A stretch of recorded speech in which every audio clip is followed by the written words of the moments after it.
Le monde invisible dans la philosophie de Avicenne Ibn Sina.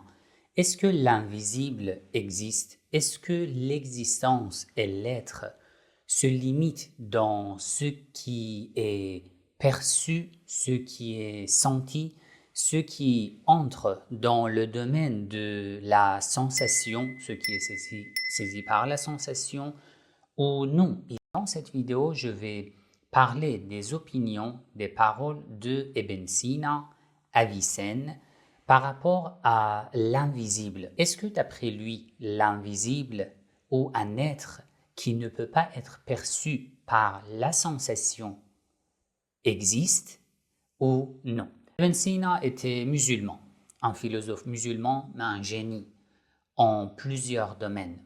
Il était à la fois philosophe, médecin, mathématicien et aussi astronome, même poète. Il a pas mal de poèmes dans le domaine de la logique, la philosophie et tout. Il a deux livres très importants, Al-Qanoun fi at-Tibb dans la médecine, le canon de la médecine, qui était un livre étudié pendant des siècles, même dans les universités européennes, et le livre de la guérison, Al-Shifa. Dans le livre Al-Isharat wa Tanbihat, il parle de la logique, il parle des sciences naturelles, il parle de métaphysique et il parle aussi de mystique, de la spiritualité, de la gnose, Al-Irfan.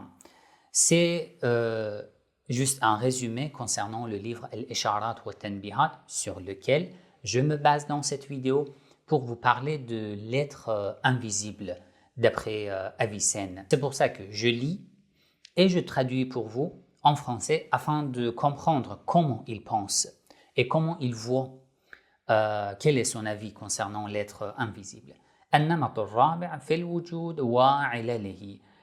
Le chapitre numéro 4 concernant l'être, l'existence et ses causes. Avicenne, il dit, la plupart des gens pensent que al-mawjoud, l'être, l'existence, est égale à al-mahsous, ce qui est conçu par la sensation. Ils pensent que ces deux sont égaux. Ça veut dire que tout ce qui est existant est saisi par la sensation. Et tout ce qui est saisi par la sensation est existant. Donc, ce qui ne peut pas être saisi par la sensation ne peut pas exister.